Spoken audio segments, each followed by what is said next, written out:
The Bo Nickal hype train has derailed. Yes, the Bo Nickal hype train crashed on May 3rd, 2025 at a little past 12 o'clock Eastern Standard Time as Reinier de Ridder decided to put an end to that by humbling young Bo and taking his O. God, you hate to see it. You really do. Hey, rough few months for Penn State, you know. I mean, they were in the college football playoffs and they lost. And then they were in the Frozen Four and they lost. And now they're wrestling God, the future champion. Just ask him, the guy who put on a masterclass against Paul Craig for 15 minutes. Not a boring fight. Absolute barn burner, according to him. Yeah. God, that's rough. I was like many MMA fans when Bo Nickal arrived in the UFC. Like, I was pumped to see this guy because you had heard so much about him. Putting my complete Penn State bias aside, not a fan, I was pumped to see this guy put on a display. And after watching him on the Contender Series, not once but twice, I got that. And then this funny thing happened with Bo Nickal. Bo decided to become a podcaster. Bo decided to kind of put the MMA stuff to the side at least a little bit, according to nobody but me, instead of doing this weird thing called fighting. And I, as an MMA fan, found that really, really frustrating. Now, I feel like that this is a direct correlation with his Dean Lambert American Top Team. Like, this is their model. You know, you fight once every 7 months. But for Bo, it was even more frustrating than that. Because I feel like his first 3 fights in the UFC were handpicked, to quote the movie Rocky, tomato cans, and he steamrolled them. He treated them as such. And instead of getting right back in there and having a quick turnaround, he didn't do that. No, he didn't do that. He still took 7 months off in between fights. And that's where I personally just turned on him. Because I need guys who want to fight. I don't need guys who want to go on a podcast and talk about what they're going to do to become champion. I need you to actually get in the cage and become the champion. You know, I need you to string together wings. The reason why people loved Khamzat Chimaev wasn't because he's this dominant, breaking jaws guy. That's recent. No, the reason why people loved him was because when we were first introduced to Khamzat Chimaev, it was on Fight Island. He ran through an opponent and then announced, I'll be here in a week. I'll do it again. And he did. And it was the quick turnaround. It was the fact that this dude is game bred. Pardon the pun. Jorge Masvidal. And there's another guy, like Jorge Masvidal was like, yeah, I'm looking to fight on the March card. And you got Bo Nickal interviewing him for his podcast. Oh, I'll fight on that card. Hey, if you get on that card, I'll fight on that card. No, you won't, because it's too soon. It's too much of a turnaround, Bo. And we saw that. Because March was 2 months ago. You didn't fight. You fought in May, and you lost. So that's one of the reasons why people loved Khamzat Chimaev, was the fact that he was willing to fight just about anybody, anytime. He had that confidence. You see the same thing with a guy like Kevin Holland. Kevin Holland is a very, very good fighter. Probably never going to be championship bred. Like, he's never going to be that championship caliber guy. He'll always have a number next to his name. But the reason why he's a fan favorite is because he is ready to fight anybody. He doesn't really care. And that's why people like watching Kevin Holland fight. 4 times in a year? Sure, why not? I'll do it.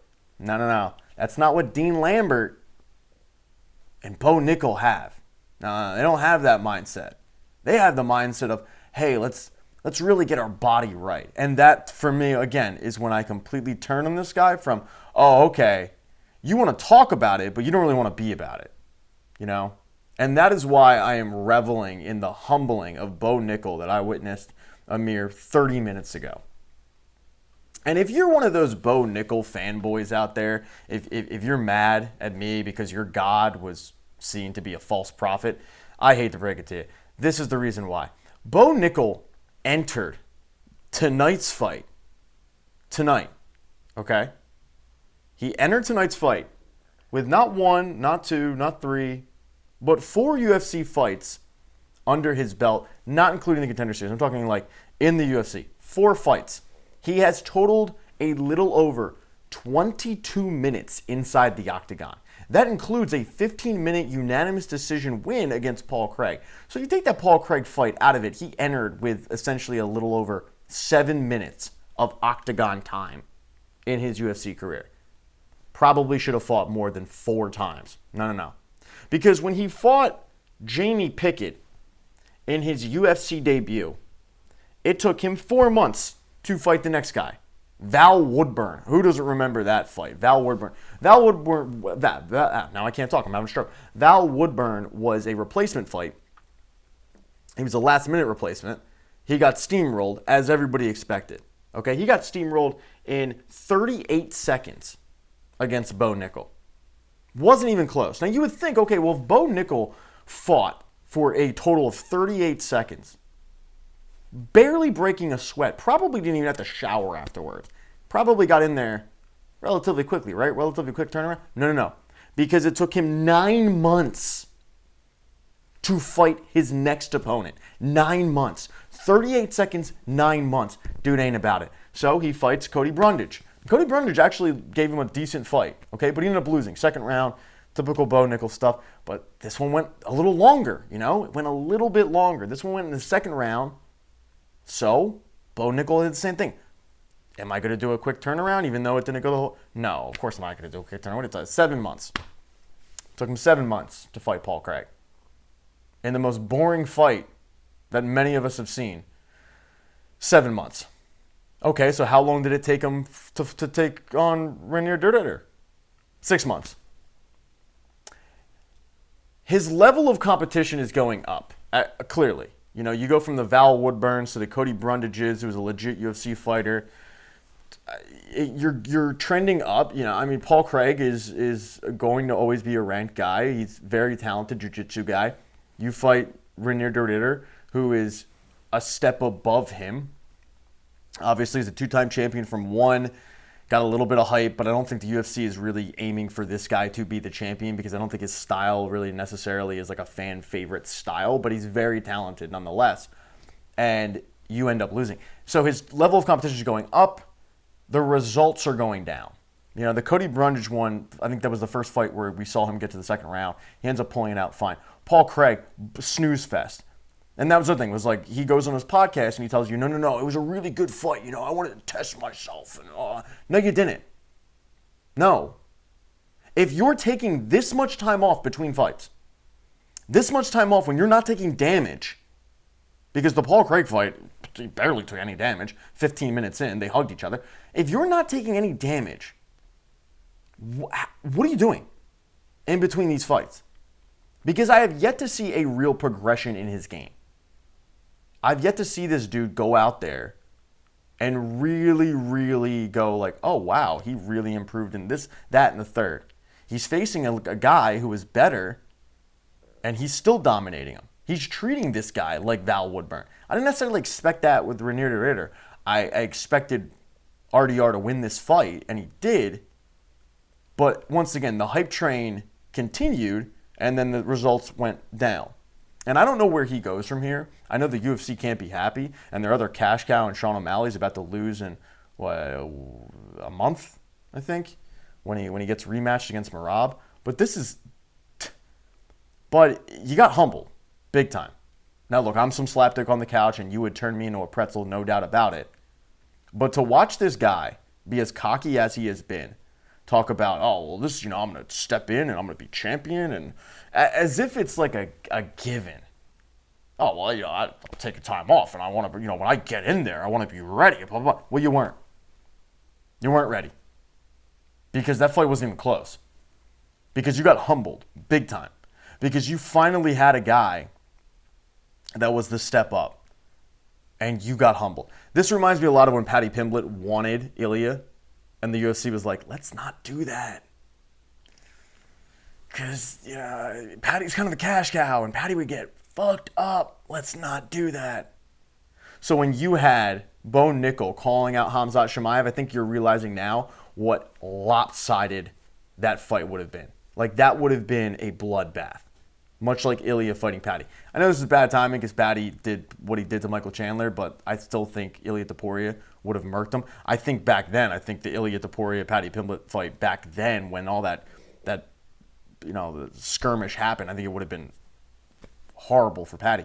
I think he's progressed. And there's a fighter who, like, I've seen progression in his game. I've seen him improve. Haven't seen it from Bo Nickal. I've seen plenty of podcast clips. I've seen him talk about it. Haven't seen him actually do it. So yeah, I'm enjoying this a little bit. Because I don't like it when guys get in there with the hype and then they want to take their time. They want to say contrived things like, well, I'm going to spend a little time with my family after that 38 seconds. Oh, God. That 38 seconds, I'm going to go spend some time with the family for 8 months and then I'll come back. Fight another guy. I might put in a hard 7 minutes on that fight. Yeah. But I gotta go back, talk to my team. Never calls anybody out, other than Hamzat. He wins fights, doesn't call people out. It's always, I gotta talk to my team. You're in Dan Lambert's pockets. He has not helped your career in the sense of, like, actually improving your skill set. We saw that tonight. You got humbled, dude. Now, congrats to Corey Sandhagen, who went out there and did Sandman things. I think Davison Figueiredo is a really, really good fighter. I just don't know if he's at that level at 135. I think at 135 he might just be kind of a gatekeeper. I'm interested to see where he goes from here. Like, does he decide I'm going to make the weight and fight at 125? But Corey Sandhagen, I think at this point he might end up being next up against Merab because they don't really have anybody else. I don't know where that division goes. Merab is going to do the same thing he did to Sean O'Malley the first fight, no doubt. And then it's like, who do you match him up with? I don't really know. But yeah, humbling night for Bo Nickal. Would like to see him back in. Would like to see some progression in his game. Don't think it's going to happen. I tweeted out immediately after the fight, oh, okay, so we won't see Bo Nickal for a full year now. Truly believe that, by the way. And if it might not be a year, but it might be another 9-month layoff. You're probably not seeing that dude till December because that's just what Bo Nickal does. But don't worry. You'll have plenty of podcasts. You'll have plenty of great interviews. You'll have plenty of talk. And I'm sure you'll have plenty of excuses. I'm sure you'll come out with a phantom injury he had. Might have had a little thing of, foot cancer. Might have had, 5 broken ribs. Who knows? Looking forward to it, though.